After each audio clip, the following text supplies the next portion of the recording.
Welcome back to my channel. आज अपन discuss करेंगे जेई मेंस 2026 28 जनवरी शिफ्ट 2 पेपर में केमिस्ट्री का पोर्शन। ये जनवरी अटेम्प्ट का बिल्कुल लास्ट पेपर है। अब तक बच्चे अपन ने सारे जनवरी अटेम्प्ट के पेपर्स को यूट्यूब पे अपलोड कर दिया है, जिस पे आप बच्चों ने बहुत प्यार दिया, आप बच्चों ने बहुत अच्छे से उसको समझने की कोशिश की। अब बच्चे अपना यूट्यूब चैनल आपके अकॉर्डिंग चलेगा। जिस टॉपिक में आपको डाउट होएगा उसको आप कमेंट में करोगे, नेक्स्ट डे बच्चे आपको उसकी वीडियो मिल जाएगी। एनी हाउ किसी भी तरीके से मैं वीडियो अपलोड कर दूंगा। तो ज़्यादा टाइम वेस्ट ना करते हुए अपन स्टार्ट करते हैं फर्स्ट क्वेश्चन से। फर्स्ट क्वेश्चन के अंदर कह रहा है कि the presence of NO2 group in benzene ring. तो यानी कि बच्चे बेंजीन रिंग के ऊपर NO2 ग्रुप लगा हुआ है। ये आपकी बेंजीन रिंग और इसके ऊपर बच्चे कैसा ग्रुप लगा हुआ है, NO2।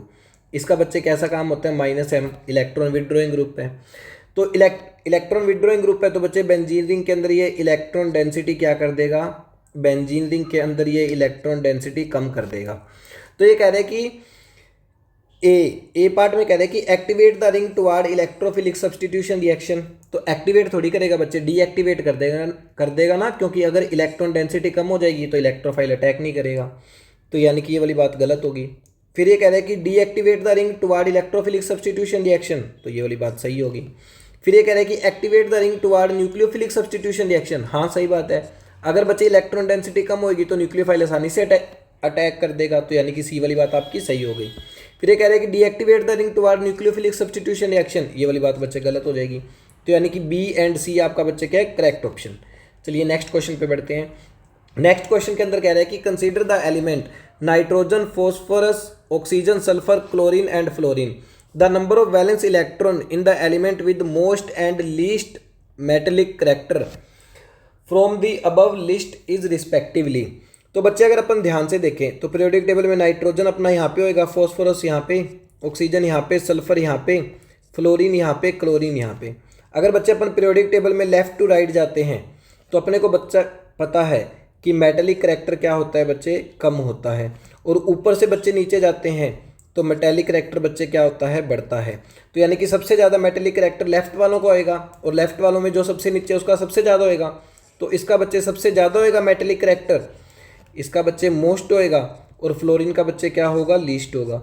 अगर बच्चे आप लोगों को ये वाली बात पता चल गई है तो आप बता सकते हो कि इसके वैलेंस शेल में कितने इलेक्ट्रॉन होते हैं, 5, और इसके वैलेंस शेल में कितने इलेक्ट्रॉन होते हैं बच्चे, 7।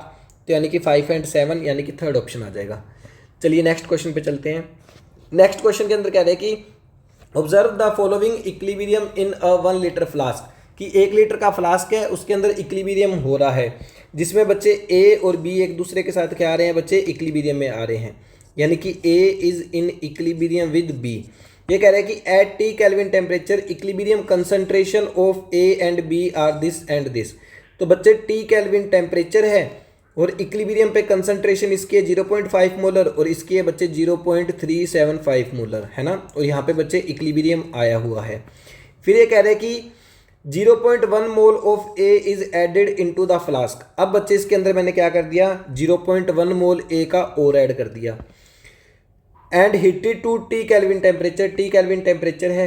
इस्टेब्लिश द इक्विलिब्रियम अगेन, फिर से इक्विलिब्रियम आया। The new equilibrium concentration of A and B are. तो बच्चे जब दोबारा इक्विलिब्रियम आया तो अपने को ए और बी की कंसंट्रेशन बतानी है। तो अगर बच्चे यहाँ पे इक्विलिब्रियम है तो अपन इक्विलिब्रियम कांस्टेंट की वैल्यू निकाल सकते हैं, जो कि किसके बराबर हो जाएगी बच्चे, concentration of B upon concentration of A. इसको अपन सोल्व करेंगे तो 0.375 अपॉन बच्चे क्या हो जाएगा, 0.5। तो ये बच्चे आपका कितना आ जाएगा, 0.75 आ जाएगा, 0.75। अच्छा अब देखना ध्यान से, यहाँ पे बच्चे अपने को 1 लीटर का फ्लास्क दे रखा है, यानी कि जितनी कंसंट्रेशन होगी उतने ही मोल्स हो जाएंगे। तो अब बच्चे क्या हो गया, अब अपने पास यहाँ पे हो गया, क्या हो गया कि यहाँ पे अपने पास ए के हो गए 0.6 मोल और बी के मोल्स अभी भी 0.375 है। और अपन जानते हैं अगर अपन बच्चे रिएक्टेंट बढ़ाएंगे तो रिएक्शन आगे की तरफ जाएगी, लीच एटरलियस प्रिंसिपल। तो लेट अस से इसके एक्स मोल्स कम हो गए तो इसके एक्स मोल्स बढ़ जाएंगे, और यहाँ पे बच्चे दोबारा से इक्विलिब्रियम आ जाएगा। तो यहाँ से बच्चे अपन दोबारा इक्विलिब्रियम कांस्टेंट की वैल्यू निकाल सकते हैं, जो कि किसके बराबर होगी बच्चे, 0.375 plus x upon 0.6 minus x, जो कि बच्चे किसके बराबर होएगी, 0.75 के। इसको बच्चे अपन सोल्व कर लेते हैं। तो ये नीचे आ जाएगा 100, 25 3 75, और 25 चौके 100। तो इसको अपने को सोल्व करना पड़ेगा। तो यानी कि 4 into 0.375 plus X is equal to हो जाएगा बच्चे 3 इंटू 0.6 माइनस एक्स।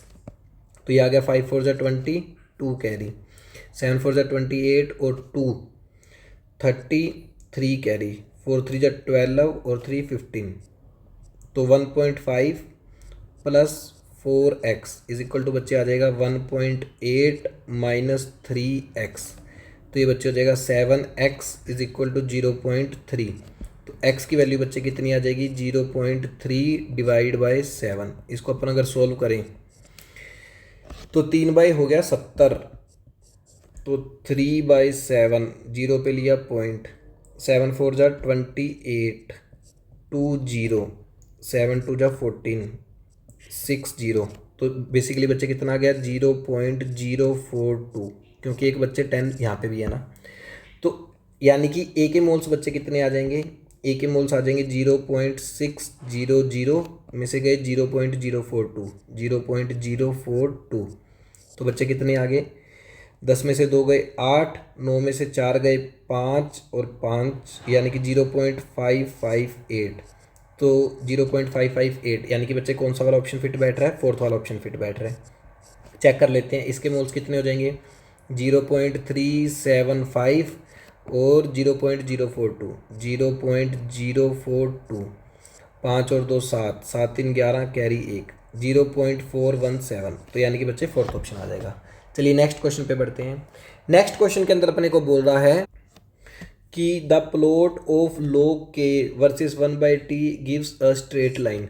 तो बच्चे इनके बीच में अपन रिलेशन जानते हैं। रिलेशन क्या होता है log base 10k is equal to minus delta H naught upon 2.303 RT plus delta S naught upon 2.303 R। ठीक है भाई, ये एक स्ट्रेट लाइन है। अगर बच्चे ये स्ट्रेट लाइन है तो ये किसको फॉलो करेगा y is equal to M X plus C. तो ये बच्चे वैल्यू हो जाएगी अपनी y की, और 1/t बच्चे आपका क्या हो जाएगा x हो जाएगा। तो इसको अपन कंपेयर कर सकते हैं ना। तो स्लोप की वैल्यू स्लोप की वैल्यू बच्चे क्या आ गई, m की वैल्यू आ गई minus delta H upon 2.303 R। तो यानी कि स्लोप बच्चे आपका हो गया ये, और इंटरसेप्ट बच्चे आपका हो गया डेल्टा एस अपॉन 2.303 R। तो पहले अपने को इंटरसेप्ट बताना है ना, रिस्पेक्टिवली का ध्यान रखना बच्चे। इंटरसेप्ट पहले बताना है फिर आपको स्लोप बताना है, यानी कि हो जाएगा आपका सेकंड ऑप्शन। चलिए नेक्स्ट क्वेश्चन पे चलते हैं। नेक्स्ट क्वेश्चन के अंदर अपने को ये बोल रहा है कि बताइए कि the reaction which produce alcohol as the product area. तो बच्चे किस रिएक्शन के अंदर एल्कोहल बनता है। तो ये बच्चे अलग अलग आपके कैटलिस्ट बच्चे क्या करते हैं, अलग अलग प्रोडक्ट देते हैं। इस केस में अपन जानते हैं अपने को प्रोडक्ट क्या मिलता है बच्चे, एल्डिहाइड मिलता है। इस केस में अपन बच्चे जानते हैं प्रोडक्ट अपने को क्या मिलता है, कार्बोक्सिलिक एसिड मिलता है। इस केस में बच्चे अपन जानते हैं प्रोडक्ट अपने को क्या मिलता है, एल्कोहल मिलता है। और इस केस में बच्चे अपन जानते हैं कि अपने को प्रोडक्ट क्या मिलता है बच्चे, एल्कोहल मिलता है। और इस केस में भी बच्चे अपन जानते हैं अपने को प्रोडक्ट क्या मिलता है, प्रोडक्ट अपने को मिलता है कार्बोक्सिलिक एसिड। तो किस केस में अपने को बच्चे प्रोडक्ट एल्कोहल मिल रहा है, तो आपको सी वाले और डी वाले केस के अंदर एल्कोहल मिल रहा है। तो यानी कि सी एंड डी यानी कि थर्ड ऑप्शन आ जाएगा। चलिए बढ़ते हैं नेक्स्ट क्वेश्चन पे। नेक्स्ट क्वेश्चन के अंदर अपने को ये बोल रहा है कि consider the following statement about magnet and per magnet ion, identify the correct statement. आपको मैग्नेट और पर मैग्नेट आयन के बारे में कौन सी स्टेटमेंट करेक्ट है ये बताना है। मैग्नेट आयन बच्चे अपना क्या होता है, MnO4 2 नेगेटिव, और पर मैग्नेट बच्चे अपना क्या होता है, MnO4 नेगेटिव। ठीक है भाई। फिर ये कह रहा है कि the geometry of both magnet and per magnet ion is tetrahedral. हाँ बिल्कुल सही बात है, दोनों की ज्योमेट्री बच्चे क्या होती है, टेट्राहेड्रल। ए वाली बात बिल्कुल सही है, यानी कि जिस ऑप्शन के अंदर ए होगा वो अपने को चेक करने की जरूरत नहीं है, तो ये वाली बात तो सही होगी। फिर ये कह रहा है कि the oxidation state of manganese in magnet and per magnet are +7 and +6। तो ये वाली बात बच्चे आपकी गलत हो जाएगी ना, क्योंकि मैग्नेट के अंदर बच्चे उसकी कितनी होती है, +6 होती है, और पर मैग्नेट के अंदर उसकी ऑक्सीडेशन स्टेट बच्चे कितनी होती है, +7। तो यानी कि जिस ऑप्शन के अंदर बी है वो अपना गलत हो जाएगा। तो यानी कि बी अपना सेकंड ऑप्शन क्या हो गया, गलत हो गया। फिर ये कह रहे हैं कि the oxidation state of Mn2 salt produce by peroxodisulphate gives magnet ion as the major product. तो बच्चे ये वाली बात भी अपनी क्या हो जाएगी, गलत हो जाएगी। ये वाली बात भी बच्चे अपनी क्या हो जाएगी, गलत हो जाएगी, है ना। ऐसा नहीं होता है ना। अपन जानते हैं बच्चे एसिडिक मीडियम के अंदर अपने पास क्या रहता है, एसिडिक मीडियम में अपने पास रहता है पर मैग्नेट, और बेसिक मीडियम में अपने पास बच्चे क्या रहता है, बेसिक मीडियम में अपने पास रहता है मैग्नेट आयन, है ना। फिर ये कह रहा है कि manganate ion is paramagnetic and per magnet ion is diamagnetic. ये कह रहा है कि मैग्नेट आयन आपका पैरामैग्नेटिक है और पर मैग्नेट आयन आपका डायमैग्नेटिक है। हाँ बिल्कुल सही बात है। फिर ये कह रहा है कि एसिडिफाइड पर मैग्नेट आयन रिड्यूस नहीं बच्चे, ये तो ऑक्सीडाइजिंग एजेंट होता है। तो ई वाली बात भी बच्चे आपकी क्या हो जाएगी, गलत। तो ए और डी केवल आपकी सही स्टेटमेंट है, यानी कि फोर्थ ऑप्शन बच्चे आपका क्या हो जाएगा, सही हो जाएगा। आप लोग सर हमें कैसे याद रहेगा, बच्चे एनसीईआरटी के केवल 2 पेज है ना, डी ब्लॉक एलिमेंट्स के अंदर जब भी बच्चे आप जाओगे तो केवल आपको एनसीईआरटी के 2 पेज याद करने हैं, जिससे आपके बच्चे जेई मेंस के अंदर एक क्वेश्चन पक्का हो जाएगा। तो मैं आपको सजेस्ट करूंगा कि आप प्लीज़ उन 2 पेजेस को अच्छे से याद कर लीजिए, ताकि आप अपने 4 मार्क्स सिक्योर कर पाओ। चलिए जी बढ़ते हैं नेक्स्ट क्वेश्चन पे। नेक्स्ट क्वेश्चन के अंदर कह रहा है कि विच of the following reaction is not correctly represented. कौन सी रिएक्शन बच्चे करेक्टली रिप्रेजेंटेड नहीं है ना। तो यहाँ पे बच्चे अपने पास क्या हो रहा है, ब्रोमिनेशन हो रहा है इन प्रेजेंस ऑफ सनलाइट। यहाँ पे बच्चे अपने पास क्या हो रहा है, Cu2 Br2 और HBr ऐड हो रहा है ना। इस केस में तो बच्चे यही होता है, यहाँ से Br नेगेटिव आता है, वो क्या करता है बच्चे, यहाँ पे अटैक करता है। तो ये वाली रिएक्शन तो सही है। Br2H न्यू, ये बच्चे केवल एल्केन की रिएक्शन होती है, तो बेंजीन रिंग पे तो नहीं जुड़ेगा, तो ये वाली रिएक्शन भी आपकी सही है। और Br2Fe इन डार्क, हाँ बच्चे बिल्कुल सही बात है, ऑर्थो पैरा डायरेक्टिंग होता है, क्योंकि बच्चे अपना ये प्लस H इफेक्ट होएगा CH3 का, इसलिए ऑर्थो पैरा डायरेक्टिंग होएगा। तो ये वाली बात भी सही है। तो यानी आपका आंसर क्या हो जाएगा बच्चे, फर्स्ट वाला हो जाएगा। अब आप बोलोगे सर ऐसा क्यों, ऐसा बच्चे इसलिए क्योंकि जब बच्चे अपन ब्रोमिनेशन करवाते हैं तो 3 डिग्री का रेट सबसे ज़्यादा होता है, ये आपको पढ़ाया जाता है। तो यानी कि बच्चे आपका ब्रोमीन कहाँ पे जुड़ेगा, 3 डिग्री वाले कार्बन पे जुड़ेगा, ना कि 1 डिग्री वाले पे, है ना। तो इस बात का ध्यान रखना, तो फर्स्ट वाला ऑप्शन हो जाएगा। चलिए बढ़ते हैं नेक्स्ट क्वेश्चन पे। नेक्स्ट क्वेश्चन के अंदर अपने को बोल रहा है कि the wavelength of photon A is 400 nanometre. कि कोई फोटोन है ए जिसकी वेवलेंथ बच्चे कितनी है, 400 नैनोमीटर है। ये कह रहा था फ्रीक्वेंसी ऑफ फोटोन बी, कोई बी फोटोन है जिसकी फ्रीक्वेंसी बच्चे कितनी है, 10⁻16 पर सेकेंड है। फिर ये कह रहा है कि the wave number of photon C का वेव नंबर बच्चे अपन म्यू बार से दिखाते हैं, वो कितना है बच्चे, 104 सेंटीमीटर इनवर्स है। तो आपको बताना है the correct order of energy of these photons, है ना बच्चे। अगर आप अपने पास इसकी वेवलेंथ है तो अपन इसकी फ्रीक्वेंसी निकाल सकते हैं बच्चे, किसके बराबर आएगी, सी बाय लैम्डा के बराबर आ जाएगी, जो कि कितना हो जाएगा बच्चे, सी होता है 3 × 10⁸, यहाँ पे 16 है ना, और ये अपने को दे रखा है 400 × 10⁻⁻9। तो 3/4 बच्चे कितना हो जाएगा आपका, 0.75, और ये हो जाएगा 10⁻⁻7, ऊपर जाके क्या हो जाएगा बच्चे, प्लस का 7, तो 8 7 15 × 10⁻15। तो ये बच्चे आपका कितना हो जाएगा, 10 से मल्टीप्लाई और 10 से डिवाइड, तो 7.5 × 10 की पावर हो जाएगा 16। तो ये आ गई ए वाले की फ्रीक्वेंसी। वेव नंबर बच्चे किसके बराबर होता है, 1/λ के बराबर होता है ना। अच्छा चलिए जी, तो अपन अगर इसकी अपने को फ्रीक्वेंसी निकालनी है तो वो बच्चे किसके बराबर होएगी, c/λ। सी बच्चे अपना कितना है, 3 × 10⁸ मीटर पर सेकंड आएगा ना, यूनिट भी लिख देता हूँ, मीटर/सेकंड। और ये 1/λ की वैल्यू आपको दे रखी है 104, तो मल्टीप्लाई कर देंगे 104 अपॉन बच्चे क्या हो जाएगा, सेंटीमीटर। तो मीटर में बदलने के लिए 1 मीटर बच्चे किसके बराबर होता है, 100 सेंटीमीटर के बराबर होता है। तो 1 सेंटीमीटर बच्चे किसके बराबर हो जाएगा, 1/100 के बराबर हो जाएगा। तो यानी कि इसकी जगह बच्चे मैं क्या लिख सकता हूँ, इसको थोड़ा अच्छा करके लिख देते हैं। तो 3 × 10⁸ गुना 104 गुना 100 हो जाएगा ना, सेकंड इनवर्स। तो इसको अपन सोल्व कर देते हैं। तो 3 × 104 बच्चे कितना हो गया, 312 × 10 की पावर हो गया बच्चे 10। तो ये हो गया 3.12 इंटू 10⁻12। तो सबसे बड़ी तो बच्चे फ्रीक्वेंसी किसकी आ रही है, ए वाले की। उसके बाद बच्चे किसकी आ रही है, बी वाले की। उसके बाद बच्चे किसकी आ रही है, सी वाले की आ रही है ना। क्या मैं सही कर रहा हूँ, क्या मैंने कुछ गलती की? ओ, एक छोटी सी कैलकुलेशन मिस्टेक होगी ना। यहाँ पे बच्चे अपन 10 से करेंगे डिवाइड और 10 से करेंगे मल्टीप्लाई, तो ये हो जाएगा 7.5 इंटू 10⁻14। तो सबसे ज़्यादा फ्रीक्वेंसी बच्चे किसकी होएगी, सबसे ज़्यादा होएगी बी वाले की, 10⁻16 है, फिर ए वाले की, फिर सी वाले की। जिसकी फ्रीक्वेंसी ज़्यादा उसकी एनर्जी भी ज़्यादा, तो बी, ए और सी, है ना। तो ऐसी छोटी छोटी मिस्टेक्स हो सकती हैं, तो उस बात का ध्यान रखना। चलिए जी, फिर ये कह रहे हैं कि the cyclic cations having hyper conjugation having same number of hyper conjugation. तो बच्चे इसके लिए कुछ नहीं, आपको क्या करना है, सिंपली अल्फ़ा एच गिनने हैं। तो इसके पास बच्चे अल्फ़ा एच गिनूँ तो 3 यहाँ पे, 2 यहाँ पे और 1 यहाँ पे। इसके पास अल्फ़ा हाइड्रोजन बच्चे कितने हैं, 6 हैं। इसके पास बच्चे मैं गिनूँ तो 3 यहाँ पे, 2 यहाँ पे और 2 यहाँ पे।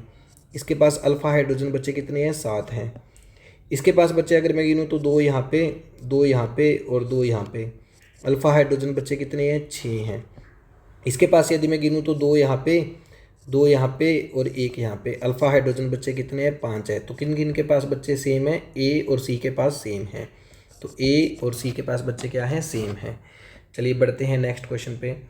नेक्स्ट क्वेश्चन के अंदर कह रहा है कि आपको नॉन रिड्यूसिंग शुगर बताना है। नॉन रिड्यूसिंग कौन से होते हैं बच्चे, जो टॉलरेंस टेस्ट नहीं देते, टॉलरेंस रिएजेंट को रिड्यूस नहीं करते।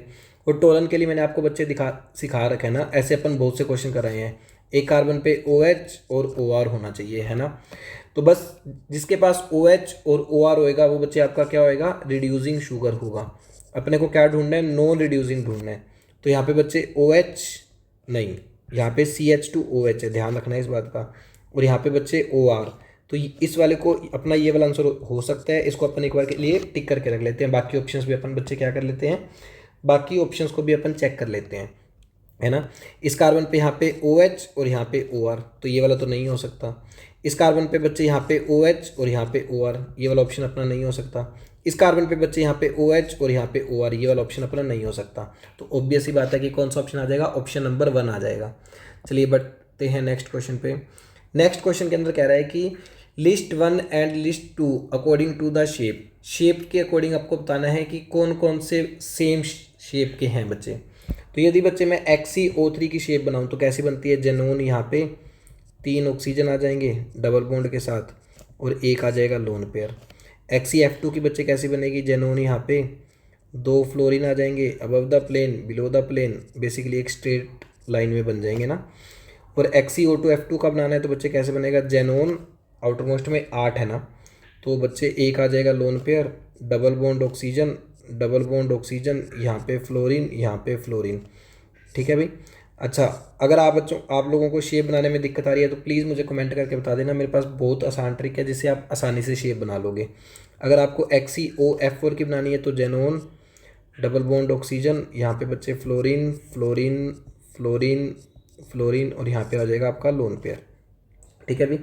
अच्छा चलिए अब इनकी बनाते हैं। BrF5 की बनाओगे तो कैसे बनाओगे बच्चे, ब्रोमीन 5 फ्लोरीन आपको जोड़नी है ना, तो 5 जोड़ोगे तो 1 2 3 4 और यहाँ पे आपका जुड़ जाएगा फ्लोरीन, है ना। 7 होते हैं तो 1 लोन पेयर आ जाएगा। तो ऑब्वियस सी बात है बच्चे, डी किसके साथ मैच कर रहा है, फर्स्ट वाले के साथ कौन मैच कर रहा है बच्चे, डी। तो फर्स्ट वाले के साथ कौन मैच कर रहा है, डी, यानी कि डी फर्स्ट वाले के साथ मैच कर रहा है। तो यानी कि आपके ये वाले ऑप्शन नहीं हो सकते। NH3 की बनानी है तो नाइट्रोजन और 3 बच्चे यहाँ पे लोन पेयर, 3 हाइड्रोजन और 1 लोन पेयर, यानी कि सेकंड वाला बच्चे किसके साथ मैच कर रहा है, ए के साथ मैच कर रहा है। तो ए का बच्चे कौन सा होएगा, सेकंड वाला। तो यानी कि आपका आ जाएगा ऑप्शन नंबर 2। चलिए बढ़ते हैं आगे। नेक्स्ट क्वेश्चन के अंदर अपने को कह रहा है कि the increasing order of boiling point of hydrogen halides is this and the increasing order of melting point of hydrogen halide is this. तो बच्चे जो बॉइलिंग पॉइंट का ऑर्डर होता है वो होता है आपका ये HF का सबसे ज़्यादा, फिर HI, HBr, HCl।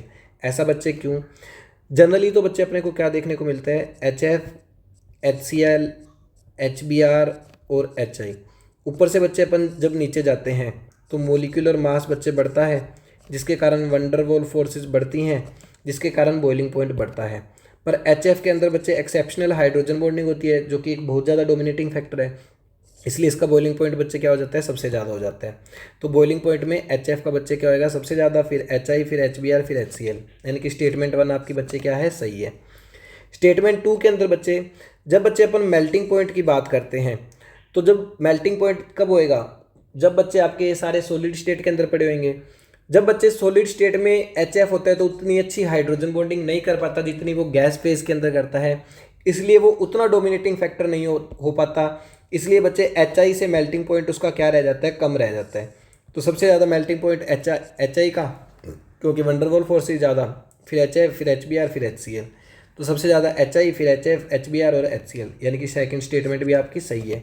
तो both statement 1 and 2 are true. तो यानी कि बच्चे कौन सा ऑप्शन फिट बैठेगा, फर्स्ट ऑप्शन फिट बैठेगा। चलिए बढ़ते हैं नेक्स्ट क्वेश्चन पे।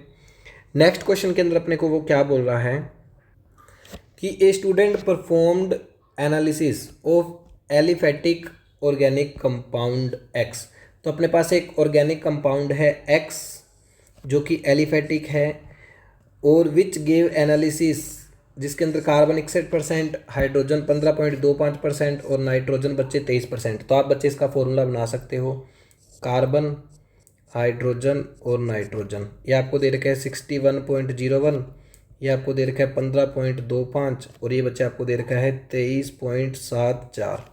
तो सबसे पहले अपने को इसके मोलर मास से डिवाइड करना पड़ेगा। कार्बन का 12, हाइड्रोजन का 1 और नाइट्रोजन का बच्चे कितना, 14 है ना। तो इसको सोल्व करेंगे तो बच्चे कितना आ जाएगा, लगभग 12 5 60 और 15.25, 15 मान लेते हैं, और ये बच्चे कितना आ जाएगा, 14 2 28 है ना। तो यानी कि 1.7 समथिंग मान लेते हैं ना। आप बच्चे चाहो तो एग्जैक्ट कैलकुलेट कर सकते हो, पर एग्जैक्ट कैलकुलेट करने की मैं ज़रूरत नहीं समझता, इसलिए मैं एग्जैक्ट कैलकुलेट नहीं कर रहा। तो बच्चे सबसे छोटी वैल्यू से फिर उसके बाद अपन सबको डिवाइड कर देंगे। तो सबको बच्चे अपने को 1.7 से लेटर से क्या करना पड़ रहा है, बच्चे डिवाइड करना पड़ रहा है ना। तो ये कट के बच्चे आ जाएगा कितना, 1, 17 3 51 है ना। और ये बच्चे फिर 3, ये किस पे जा रहे हैं बच्चे, 9 पे जा रहे हैं लगभग, है ना। तो बच्चे फॉर्मूला, इसका फॉर्मूला क्या बन जाएगा, C3H9 और यहाँ पे बन जाएगा N।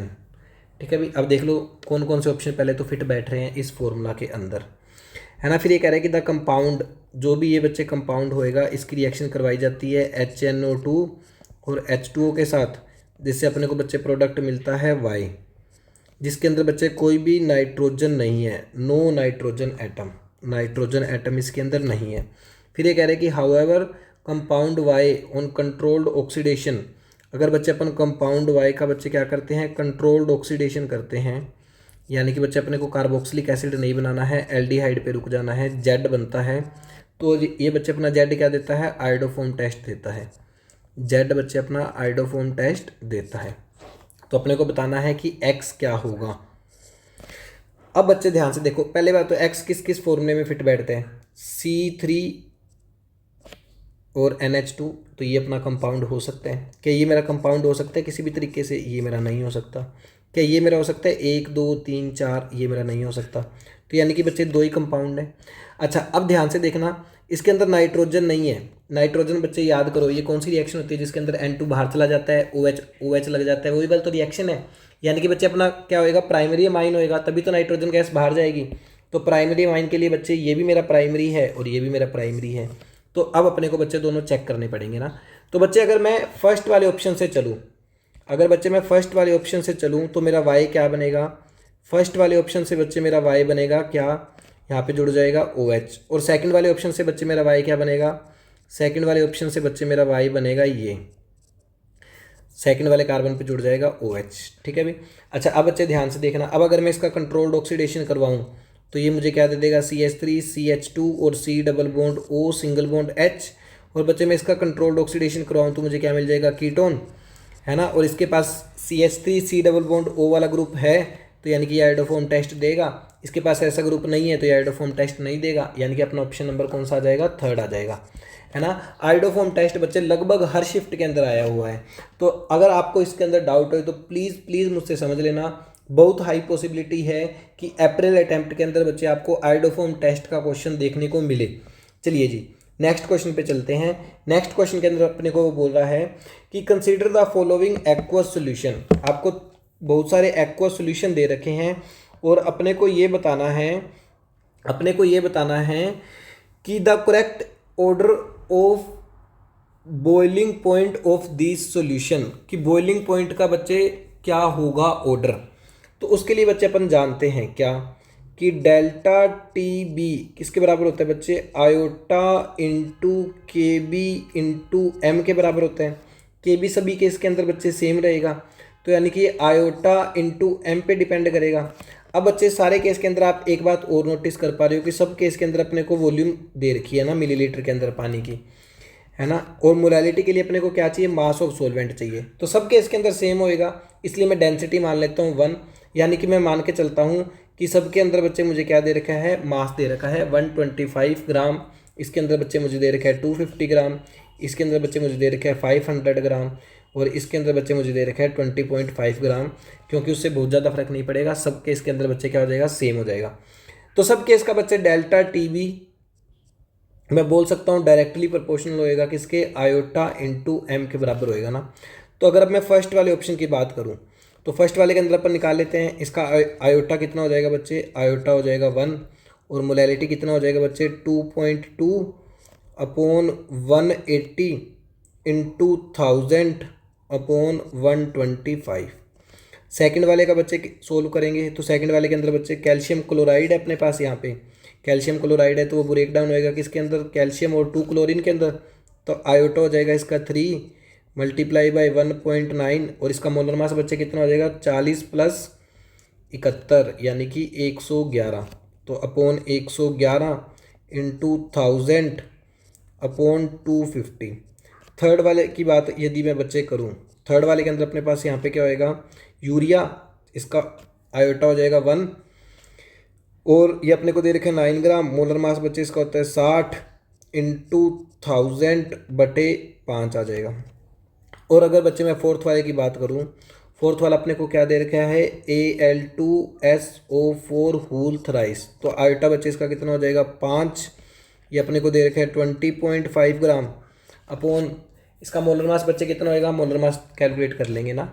तो 2 एल्यूमिनियम का बच्चे कितना हो जाएगा 54, और सल्फर का 32 और 32 और 16 चौके 64, 32 और 64 96 गुना 3 करेंगे तो 6 3 जा 18, 1 कैरी, 9 3 जा 27 और 1 28। इसके अंदर बच्चे 54 जोड़ना पड़ेगा, 8 4 12 कैरी 1, 8 6 14 कैरी 1, बच्चे कितना हो जाएगा 342 गुना 1000 अपॉन 750। तो इसको अपन कैलकुलेट कर लेते हैं, जिसके लिए सबसे बड़ी वैल्यू आएगी वही अपना क्या हो जाएगा, आंसर हो जाएगा। तो कैलकुलेट करना बड़ा ही आसान है बच्चे। यहाँ पे अपने को 500 दे रखे हैं ना, तो ये कट गया बच्चे 2 पे, ये कट गया बच्चे 4 पे, ये कट गया बच्चे 8 पे, और ये कट गया बच्चे किस पे 4/3 पे कट गया। तो बस अब इसको सोल्व कर लेते हैं। तो ये कितना हो गया बच्चे 8 2 16, 17.6 डिवाइड बाई 180। तो ये कट गया 12, 4 3 जा 12, 12 गुना 2 मान सकते हैं इसको। तो ये हो गया अपना 24/111। ये कट गया बच्चे मेरा 9 2 जा 18 डिवाइड बाई 60, 18/60। और ये बच्चे मेरा इसको सोल्व कर लेते हैं, तो ये मेरा कट गया 342 गुना 3 6, 4 3 जा 12, 1 कैरी, 3 3 जा 9 और 1 10, 1026। और ये 5 4 जा 20 इंटू 205, ये बच्चे मेरा हो गया कितना, यानी कि 205 गुना 2, यानी कि ये हो गया बच्चे मेरा कितना 410। बस अब अपने को गैस करना है कि किस केस में बच्चे सबसे बड़ी वैल्यू होगी। ठीक है भाई, तो बच्चे अब इसको सोचते हैं कि अपन कैसे कैलकुलेट कर सकते हैं। देखो अब एक तरीका तो क्या है कि अपन सबको क्या करें, कैलकुलेट करें, बट सबको कैलकुलेट करने से बहुत ज़्यादा अपने पास फ़ायदा निकलेगा नहीं। अप्रोक्सीमेशन से अपन इसको सोल्व करने की कोशिश करते हैं कि क्या मैं इसको जल्दी से जल्दी सोल्व कर सकता हूँ या नहीं कर सकता हूँ, और इन ट्रिक्स को फिर आप फाइनल एग्जाम के अंदर भी यूज़ कर सको, है ना। अच्छा बच्चे, इसको अगर मैं 18/180 हो जाएगा तो ये बच्चे मेरा कितना आ जाएगा, लगभग 0.1 आ जाएगा ना।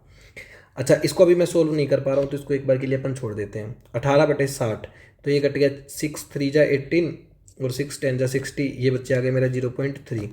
इसको मैं मान लेता हूँ 400/1000, तो ये बच्चे मेरा आ गया लगभग कितना 0.4। अच्छा, अगर बच्चे मैं इन दोनों को कंपेयर करूँ तो अपन देख सकते हैं कि सेकंड वाली वैल्यू क्या होएगी बच्चे, मोर होएगी ना फर्स्ट वाली वैल्यू से। ठीक है भाई।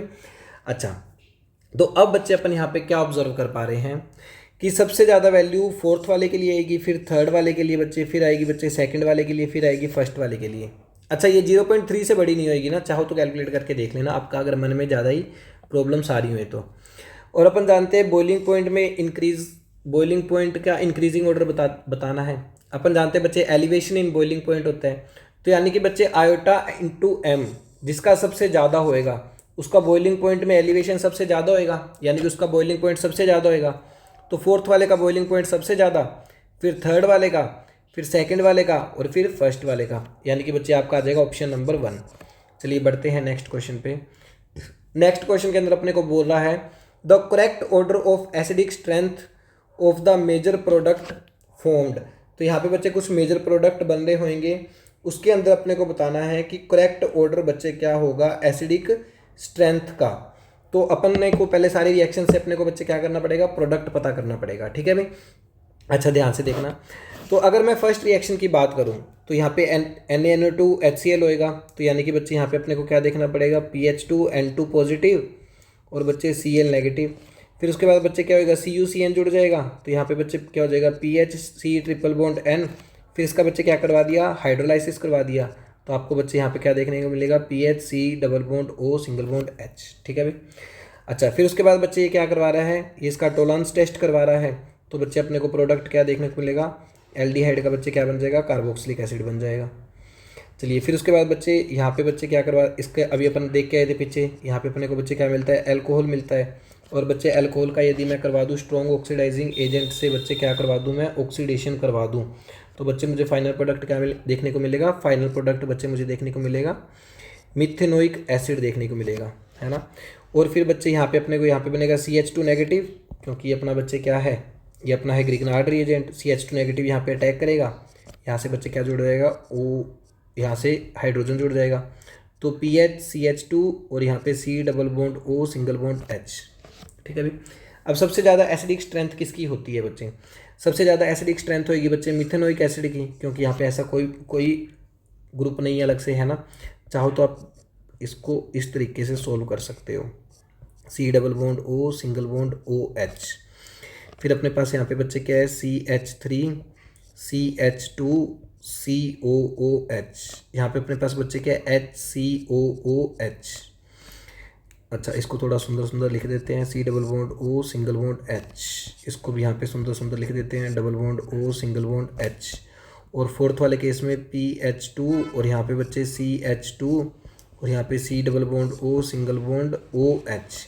अब अगर मैं सबसे हाइड्रोजन हटा दूँ तो यहाँ पे बच्चे मुझे क्या देखने को मिलेगा, फर्स्ट वाले केस के अंदर बच्चे मुझे double bond O single bond O negative, और सेकंड वाले केस के अंदर बच्चे CH3 CH2 C double bond O single bond O negative, और यहाँ पे बच्चे HC double bond O single bond O negative, और यहाँ पे बच्चे PH2 नहीं है ना, यहाँ पे CH2 C double bond O single bond O negative.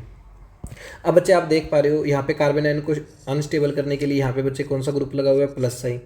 यहाँ पे बच्चे इसका प्लस है, मैं क्रॉस कॉन्जुगेशन करवा देता है, और यहाँ पे एक बच्चे बड़ा प्लस आई ग्रुप है, तो सबसे ज़्यादा स्टेबल कौन होएगा, C। तो C की एसिडिक स्ट्रेंथ बच्चे क्या होएगी, सबसे ज़्यादा होएगी। उसके बाद बच्चे किसकी होएगी बच्चे, उसके बाद बच्चे यहाँ पे अपने को देखने को मिलेगी, तो सबसे ज़्यादा हो जाएगी बच्चे किसकी, C की। फिर उसके बाद बच्चे किसकी हो जाएगी, उसके बाद हो जाएगी A की। फिर उसके बाद बच्चे किसकी हो जाएगी, उसके बाद हो जाएगी बच्चे आपकी D की। उसके बाद बच्चे किसकी हो जाएगी, B की, यानी कि आपका आ जाएगा ऑप्शन नंबर 4। चलिए नेक्स्ट क्वेश्चन पे बढ़ते हैं। नेक्स्ट क्वेश्चन के अंदर कह रहा है कि the number of alkali insoluble solid sulphonamides obtained by reaction of given amines with Hinsberg reagent. Hinsberg reagent के साथ रिएक्शन करवाने पे बच्चे अपने को कौन कौन से इनसोल्यूबल सॉलिड देते हैं, तो वो बच्चे कौन से होते हैं, 2 डिग्री वाले होते हैं। तो बेसिकली अपने को 2 डिग्री ढूंढना है। तो क्या एनिलीन मेरा 2 डिग्री है, एनिलीन मेरा 2 डिग्री नहीं है, तो यानी कि एनिलीन मेरा नहीं हो सकता। एन मिथाइल एनिलीन हाँ हो सकता है। क्या बच्चे मेरा मिथेनमाइन होगा, बच्चे नहीं होगा। ये वाला बच्चे मेरा क्या है, 3 डिग्री है, तो ये वाला बच्चे मेरा क्या होगा, नहीं होगा। एन मिथाइल मिथेनमाइन हाँ बच्चे ये मेरा होगा। क्या उसके बाद फिनाइल मिथेनमाइन क्या मेरा फिनाइल मिथेनामाइन होएगा? नहीं होएगा। फिर एन प्रोपाइल एनिलीन, हाँ बच्चे ये मेरा होगा।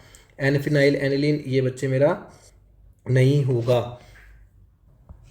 तो क्या बच्चे मेरा एन एन डाईमिथाइल एनिलीन होएगा? नहीं, ये मेरा 3 डिग्री हो जाएगा ना। क्या अलाइल अमाइन होएगा? नहीं होएगा। आइसोप्रोपाइल अमाइन होएगा बच्चे? नहीं होएगा। तो कितने हो गए?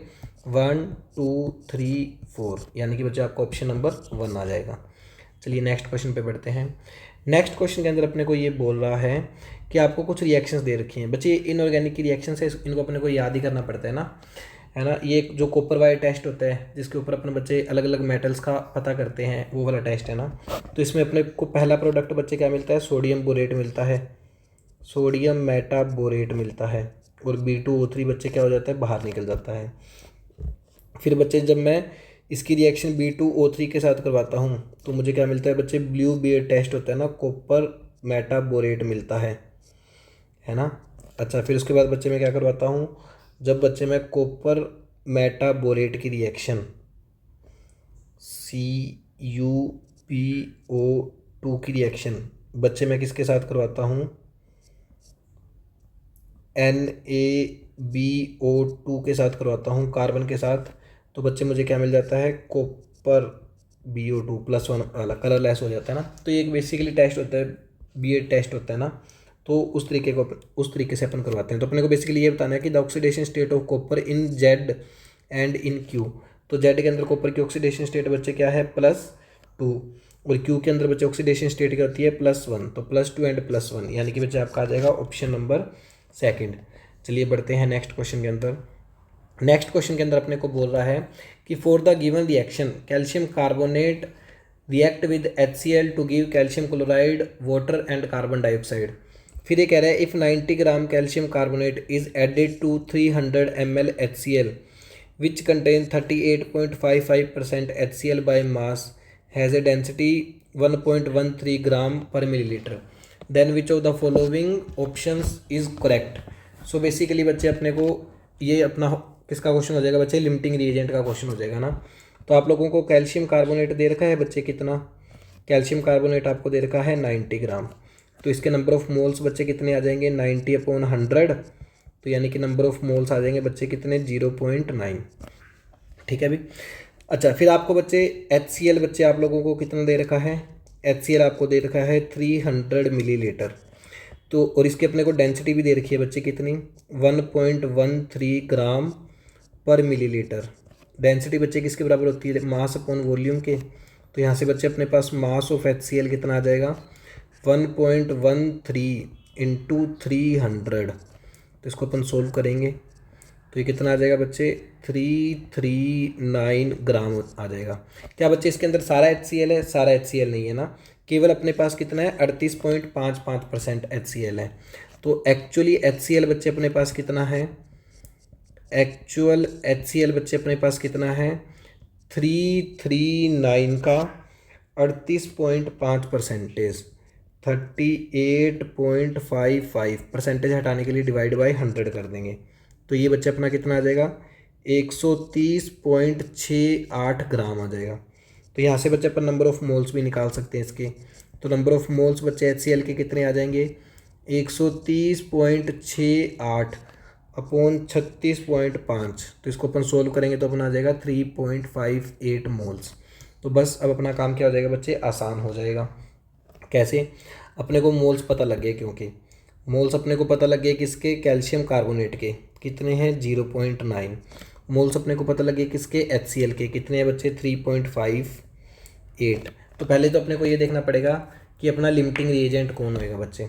तो लिमिटिंग रिएजेंट के लिए क्या करते हैं? मोल्स डिवाइड बाय स्टोइकोमेट्रिक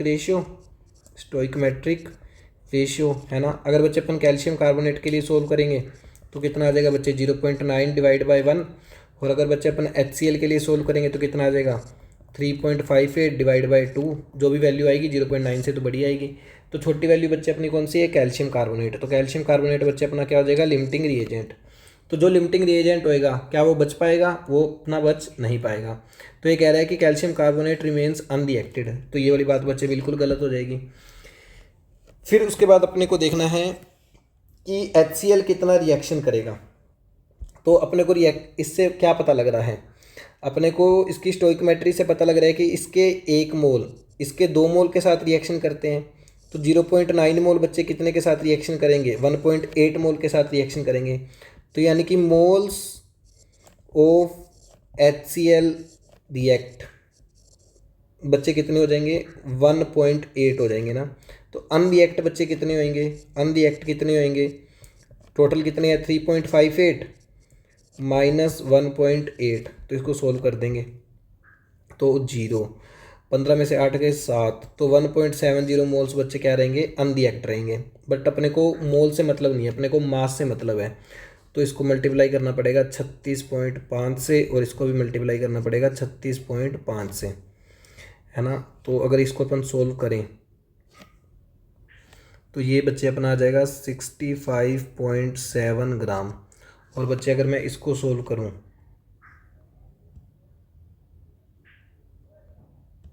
तो ये बच्चे मेरा आ जाएगा 64.97 ग्राम। चाहो तो आप उससे माइनस करके भी निकाल सकते थे। तो ये कह रहा है कि 64.97 ग्राम रिमेन्स अनरिएक्टेड। तो ये वाली बात तो अपनी बच्चे क्या हो जाएगी, सही हो जाएगी। तो यानी कि फर्स्ट ऑप्शन अपना क्या हो जाएगा, आंसर हो जाएगा। चलिए जी आगे बढ़ते हैं। नेक्स्ट क्वेश्चन के अंदर कह रहा है कि the correct increasing order off spin only magnetic movement of the following complex. आप लोगों को बहुत सारे कॉम्प्लेक्स दे रखे हैं, तो आपको बताना है स्पिन ओनली मैग्नेटिक मूवमेंट किसका ज़्यादा होएगा और किसका बच्चे कम होएगा। तो अगर मैं फर्स्ट वाला क्वेश्चन देखूँ तो यहाँ पे अपने पास Mn2+, सेकंड वाला बच्चे में देखूँ तो अपने पास है कॉपर 2+, थर्ड वाला ए अपना ये है बच्चे, बी अपना ये है, और सी है अपना बच्चे क्या, निकल 2+, और डी वाला बच्चे अपने पास क्या है, डी वाला भी है निकल 2+, है ना। यहाँ पे अपने पास वीक फील्ड लिगेंड है, तो अगर 5 इलेक्ट्रॉन होंगे, Mn2+ का मतलब है बच्चे D5 कॉन्फ़िगरेशन, कॉपर 2+ का बच्चे क्या मतलब है, कॉपर 2+ का मतलब है बच्चे D9 कॉन्फ़िगरेशन, और निकल 2+ आयरन कोबाल्ट निकल, निकल 2+ का मतलब है बच्चे D7 कॉन्फ़िगरेशन, और यहाँ पे भी होगी D7 कॉन्फ़िगरेशन। ब्रोमीन अपना बच्चे एक वीक फील्ड लिगेंड है, तो 5 इलेक्ट्रॉन बच्चे अपने क्या होंगे, अनपेयर्ड होंगे। D9 है, तो D9 के केस में तो अपना ऐसा कुछ कर ही नहीं सकते। D9 के केस में तो हमेशा ही बच्चे हाई स्पिन लो स्पिन का कुछ केस नहीं होता, एक अनपेड इलेक्ट्रॉन ही रहेगा केवल। D7 के केस में अपन बच्चे कर सकते हैं ना। निकल 2+ अपना जब अपना स्ट्रॉन्ग फील्ड लिगेंड है, तो इसके पास अनपेड इलेक्ट्रॉन बच्चे कितने होंगे, 1 2 3 4 5 आयरन D8, सॉरी निकल का एटॉमिक नंबर 28 होता है ना। तो D8 में बच्चे कितने हो जाएंगे, 0। और जब बच्चे वीक फील्ड लिगेंड होएगा तो 1 2 3 4 5 6 7 और 8। तो सबसे ज़्यादा अनपेड इलेक्ट्रॉन बच्चे किसके पास है, ए के पास। इसके पास बच्चे कितने हैं, 5, इसके पास है 1, इसके पास है 0, इसके पास है 2। तो सबसे ज़्यादा बच्चे ए, डी, बी और सी, यानी कि आपका आ जाएगा ऑप्शन नंबर 4। चलिए आगे बढ़ते हैं। नेक्स्ट क्वेश्चन के अंदर कह रहा है कि a student has given 0.314 gram of an organic compound and ask to estimate sulphur. ऐसे मैंने आपको बहुत से क्वेश्चन करवा दिए हैं ना। तो बेसिकली ये क्या कह रहा है कि आपको एक ऑर्गेनिक कंपाउंड दे रखा है, ऑर्गेनिक कंपाउंड दे रखा है जिसका मास है 0.314 ग्राम, और इसमें अपने को सल्फर एस्टिमेट करना है, परसेंटेज ऑफ सल्फर निकालना है। जो भी प्रोडक्ट हो रहा है, जो भी रिएक्शन हो रही है, उससे बच्चे बैरियम सल्फेट बन रहा है जिसका मास अपने को कितना दे रखा है, 0.4813 ग्राम दे रखा है। तो बस अपने को ये बताना है कि इसके अंदर परसेंटेज सल्फर कितना है। बिल्कुल आसान सा क्वेश्चन है। कैसे, पहले अपन निकालेंगे मोल्स ऑफ बैरियम सल्फेट, जो कि आ जाएंगे कितने, 0.4813 डिवाइड बाई इसका मोलर मास। बिल्कुल आसान हो गया। फिर अपन निकाल देंगे मोल्स ऑफ सल्फर, जो कि किसके बराबर होंगे बच्चे, मोल्स ऑफ बैरियम सल्फेट के बराबर होंगे, तो जो कि कितने आ जाएंगे, 0.4813 डिवाइड बाई 233। फिर अपन निकाल देंगे बच्चे मास ऑफ सल्फर, तो मास ऑफ सल्फर के लिए मोलर मास से क्या करना पड़ेगा, अपने को मल्टीप्लाई करना पड़ेगा ना। तो 0.4813 डिवाइड बाई 233 गुना बच्चे कितना हो जाएगा, 32। तो अब अपने को परसेंटेज ऑफ सल्फर निकालना है, तो कैसे निकालेंगे, तो ये हो जाएगा 0.4813 सल्फर का mass divide by total mass, यानी कि 0.314 इंटू क्या कर देंगे बच्चे, 100 कर देंगे। ठीक है भी। तो इसको बच्चे जब अपन सोल्व करेंगे तो आप लोगों के पास वहाँ पे कैलकुलेटर होता है, तो उससे अपन यदि सोल्व कर दें तो आंसर इसका कितना आ जाएगा बच्चे, 21.05% आ जाएगा, यानी कि सी ऑप्शन आ जाएगा। चलिए नेक्स्ट क्वेश्चन पे बढ़ते हैं। इंटीजर टाइप है, इसके अंदर कह रहा है two positively charge particles m1 and m2 are accelerated across the same potential difference 200 kilo electron volt. तो दो पार्टिकल हैं जिनको एक्सेलरेट किया जाता है सेम पोटेंशियल से, ठीक है। तो आपको बताना है the de Broglie wavelength of m1 particle will be x time the de Broglie wavelength of m2 particle. फिर आपको m1 की वैल्यू भी दे रखी है, आपको m2 की वैल्यू भी दे रखी है। तो बच्चे अपन जानते हैं लैम्डा बराबर किसके होता है, h upon under root of 2m/v के बराबर होता है। तो अपन बोल सकते हैं लैम्डा फर्स्ट वाले पार्टिकल की इज डायरेक्टली प्रोपोर्शनल होएगी किसके, 1/√m1, ठीक है। और लैम्डा, क्योंकि बाकी सारी चीज़ें तो सेम ही है ना, चार्ज वगैरह का अपने को कुछ इन लोगों ने जिक्र नहीं दे रखा, तो उसको अपन सेम ही मान के चलेंगे। तो लैम्डा 2 बच्चे किसके बराबर होएगा, 1/√m2 के बराबर होएगा। तो लैम्डा 1/λ2 किसके बराबर आ जाएगा बच्चे, √m2/m1 के। यहाँ पे प्रोपोर्शनलिटी का साइन है, क्वेश्चन मत उठाना इस बात पे। तो लैम्डा 1/λ2 किसके बराबर आ जाएगा बच्चे, 4/1। √4 की वैल्यू बच्चे क्या होती है, 2। तो लैम्डा 1 बच्चे कितना है, 2 टाइम्स ऑफ लैम्डा 2 है। तो x की वैल्यू बच्चे कितनी आ जाएगी, 2 आ जाएगी, ठीक है जी। चलिए बढ़ते हैं नेक्स्ट क्वेश्चन पे। ये क्वेश्चन बहुत ही अच्छा है, बहुत ही इंटरेस्टिंग है, बहुत ही लेंथी है, तो इसको बच्चे बिल्कुल ध्यान से देखना, बिल्कुल फोकस होकर देखना। बेसिकली ये क्या कह रहा है, ये कह रहा है कि ए से बी फर्स्ट रिएक्शन है, सी से डी सेकंड रिएक्शन है। फिर ये कह रहा है कि consider the above two first order reaction. ये दोनों बच्चे कैसी रिएक्शन है, फर्स्ट ऑर्डर रिएक्शन है। फिर ये कह रहा है कि the rate constant for first reaction, first reaction का rate constant at 500 kelvin is double the same at 300 kelvin. अगर सेम रिएक्शन का बच्चे रेट कांस्टेंट 500 केल्विन पे निकालते हैं तो वो 2 टाइम्स है बच्चे रेट कांस्टेंट जब आप 300 केल्विन पे निकालने की कोशिश करते हो। फिर ये कह रहे हैं कि at 500 kelvin 50% of reaction has been completed in 2 hours. यानी कि बच्चे इस रिएक्शन के लिए के 500 इंटू T½ यानी कि 2 आवर्स किसके बराबर होता है बच्चे, ln2 के बराबर होता है। यानी कि आपको के 500 की वैल्यू इन लोगों ने दे दी बच्चे कितनी, ln2/2 दे दी है ना। जो डाटा दे रखा है उसको पहले नोट करते जाएंगे, लेंथी क्वेश्चन है क्योंकि। फिर ये कह रहे हैं कि the activation energy of second reaction is half of the first reaction. यानी कि बच्चे एक्टिवेशन एनर्जी सेकेंड रिएक्शन की बच्चे किसके बराबर है, activation energy of first reaction divide by 2। ये डाटा भी अपने को दे रखा है। फिर ये कह रहे हैं कि if rate constant at 500 kelvin of second reaction becomes double the rate constant of the first reaction at same temperature.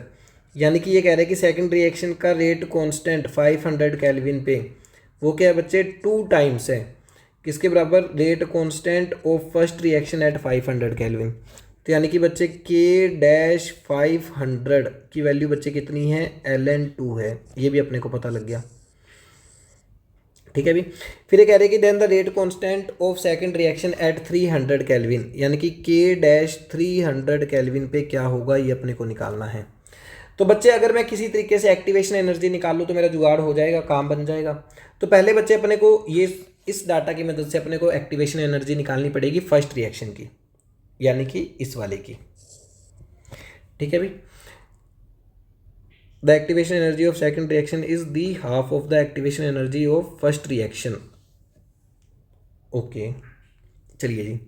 तो फर्स्ट रिएक्शन की एक्टिवेशन एनर्जी बच्चे अपन यदि निकालने की कोशिश करें EA1, तो अपन कैसे निकाल सकते हैं, उसके लिए अपने को रिलेशन पता है क्या, अपने को रिलेशन पता है ln K 500 अपॉन के 100, ln ही लेके चल रहा हूँ ना मैं, ई ए अपॉन आर 1/300 माइनस 1/500।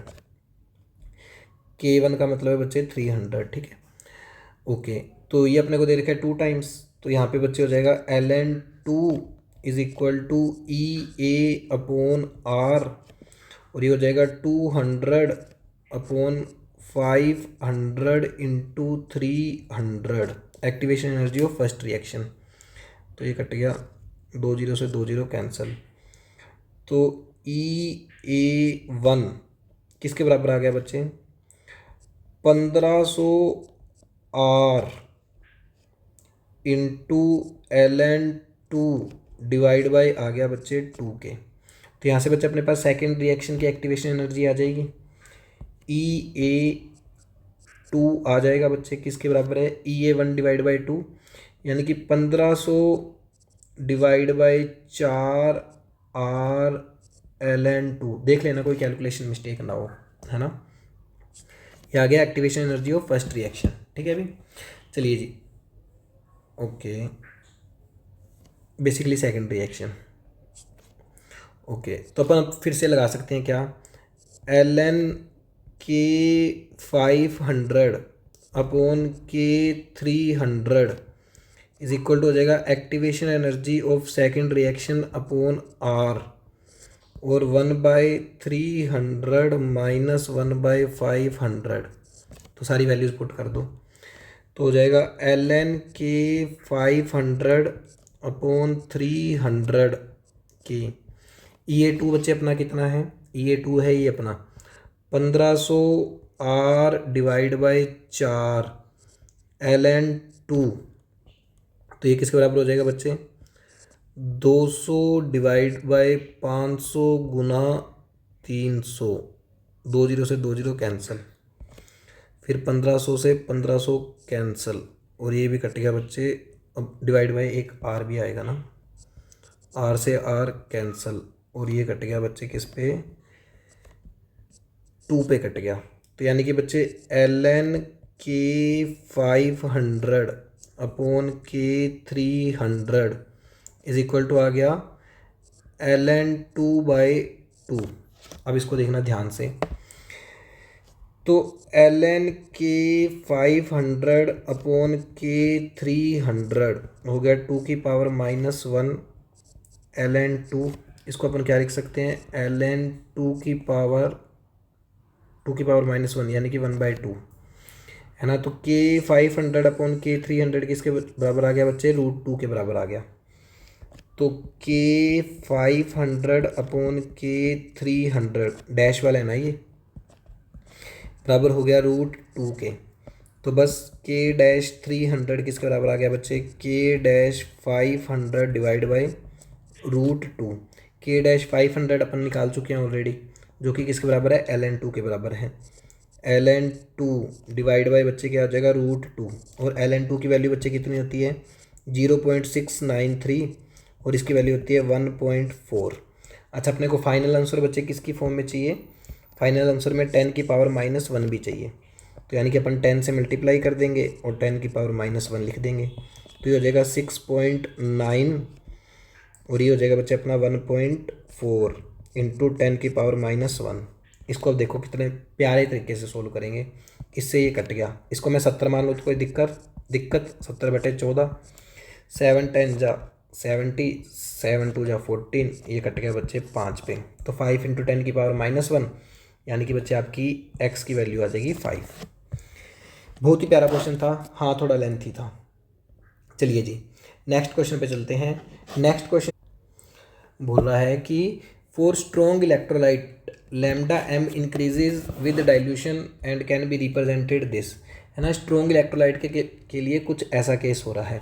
अच्छा बच्चे, अगर अपन ध्यान से देखें तो स्ट्रॉन्ग इलेक्ट्रोलाइट के लिए आप नहीं जानते क्या एक बात, कि स्ट्रॉन्ग इलेक्ट्रोलाइट के लिए जब अपन बच्चे लैम्डा m और √c के बीच में कर्व बनाते हैं तो वो क्या कर्व कुछ ऐसा नहीं आता, है ना।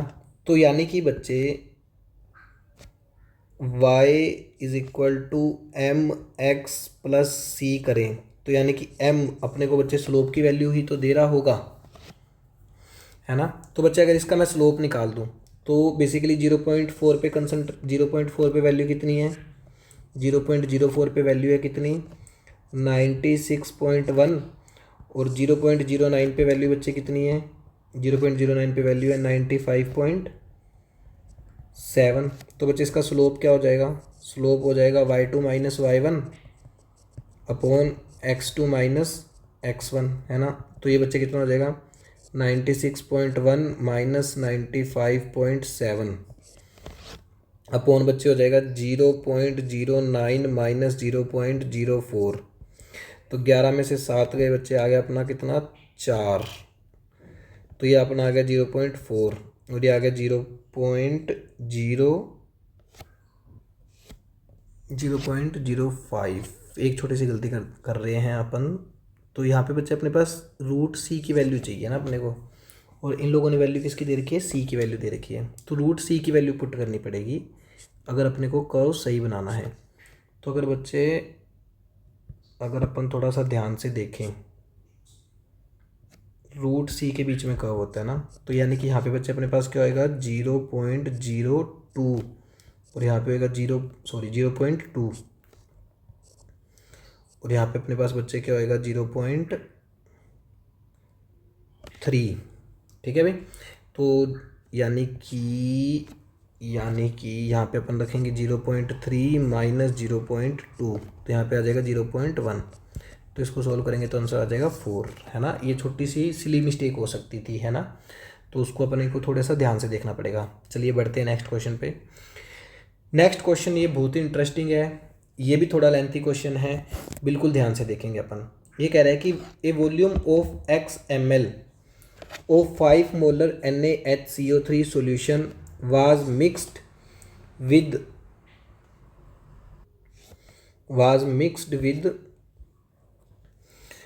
10 ml of 0.2 molar H2CO3 solution to make an electrolytic buffer। So basically इस सॉल्यूशन को बनाने के लिए इलेक्ट्रोलाइटिक बफर बनाने के लिए आपको NaHCO3 दे रखा है, जो कि है कितना 5 मोलर, और जिसकी वॉल्यूम कितनी है बच्चे XmL।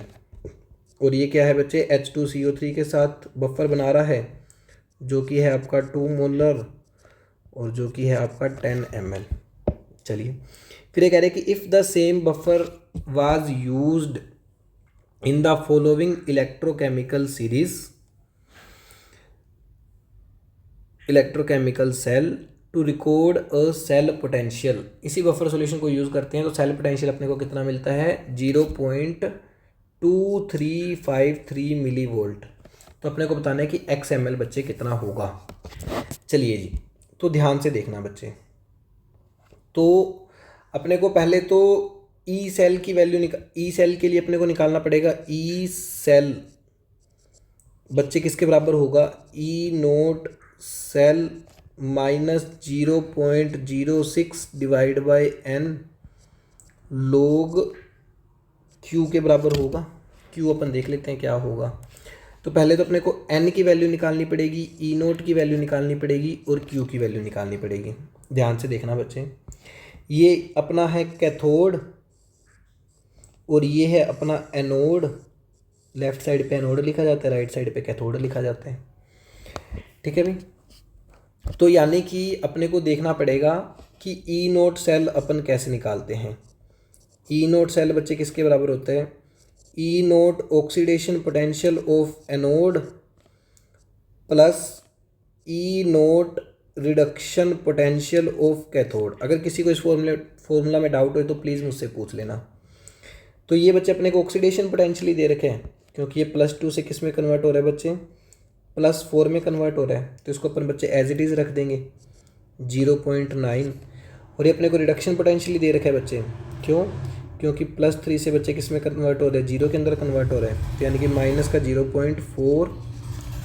इसको सॉल्व करेंगे तो कितना आ जाएगा बच्चे आंसर 0.46। तो ई नोट सेल का तो जुगाड़ हो गया। अब बच्चे अपने को रिएक्शनों को बैलेंस करना पड़ेगा।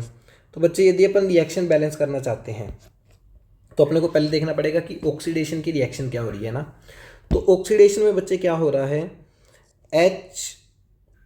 HSnO2 माइनस कन्वर्ट हो रहा है बच्चे किसके अंदर, SnOH6 माइनस के अंदर कन्वर्ट हो रहा है ना। और ध्यान रखना बच्चे, अपने को हाइड्रोक्साइड आयन यानी कि अपने को बेसिक मीडियम के अंदर रिएक्शन को बैलेंस करना है।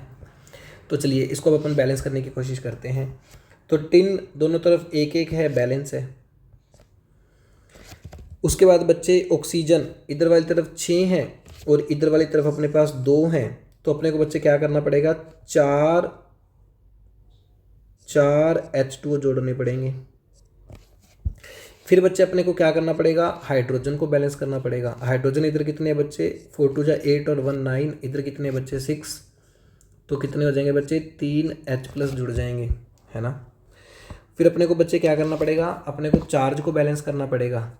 तो यहाँ पे बच्चे चार्ज कितने हैं, यहाँ पे अपने पास चार्ज है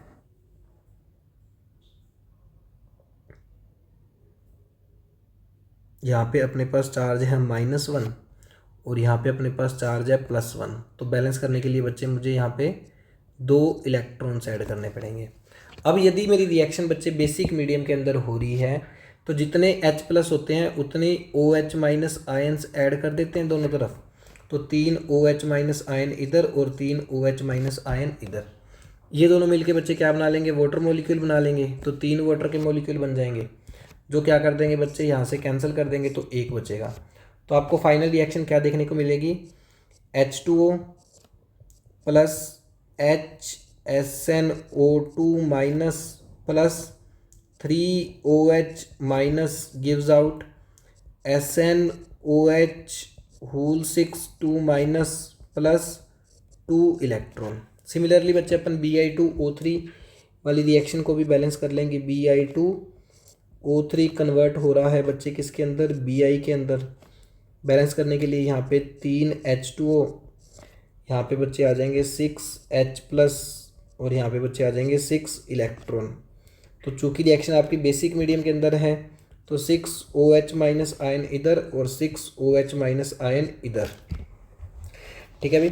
तो ये बन जाएंगे 6 वाटर के मॉलिक्यूल्स, जो कि क्या कर देंगे, 3 को कैंसिल कर देंगे तो यहाँ पे बचेंगे 3। तो फाइनली अपने पास रिएक्शन क्या मिलेगी बच्चे, 3H2O plus Bi2O3 plus 6 electron gives out Bi plus 6OH-। अब इलेक्ट्रॉन्स को बराबर करने के लिए इस रिएक्शन को 3 से मल्टीप्लाई करेंगे और अपन फाइनली अपने पास रिएक्शन बच्चे क्या बनेगी, फाइनल अपने पास बनेगी, यहाँ पे अपन क्या कर देंगे, 3H2O यहाँ पे लिख रहा हूँ ना मैं, plus 3HSnO2 minus plus 9OH minus gives out 3SnOH6 minus plus 6 electron. जो चीज़ें कैंसिल हो रही है कैंसिल कर दो, 6 इलेक्ट्रॉन से 6 इलेक्ट्रॉन गए और यहाँ से बच्चे 3 गए और ये दोनों ऐड हो जाएंगे। तो फाइनली आपको क्या देखने को मिलेगा बच्चे, फाइनली आपको देखने को मिलेगा 6H2O plus Bi2O3 plus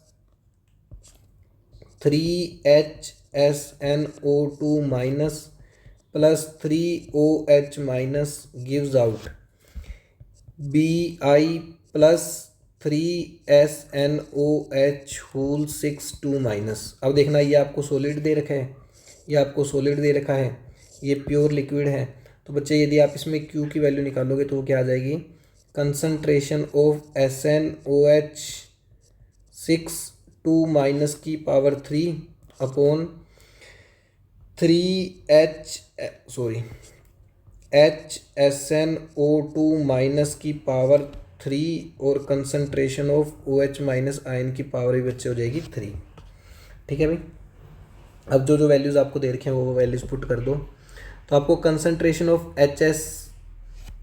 HSnO2 minus दे रखे 0.05 और ये आपको दे रखा है 0.5। तो यानी कि ये आपको दे रखा है 0.05 और ये आपको दे रखा है 0.5 इसका क्यूब और यहाँ पे OH माइनस आयन्स का क्यूब और इसका भी क्यूब है। तो फाइनली आपके पास क्या बचेगा, 10 upon concentration of OH minus ion का होल क्यूब। ठीक है भी। तो बस अब यहाँ पे अपने को करना है वैल्यू पुट, यहाँ पे वैल्यू पुट करनी है। तो आपके पास बच्चे क्या आ जाएगा, थोड़ी जगह बनानी पड़ेगी मुझे, मैंने बोला था क्वेश्चन थोड़ा ज़्यादा ही लेंथी है ये वाला।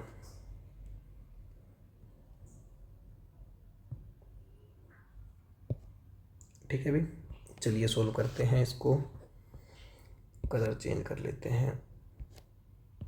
तो ई सेल की वैल्यू आपके पास क्या है, ई सेल की वैल्यू है, यहाँ से मैं पुट करने लग रहा हूँ ना, तो मिली वोल्ट के अंदर ही रख रहा हूँ ना मैं, 0.2353 वोल्ट हो जाएगा।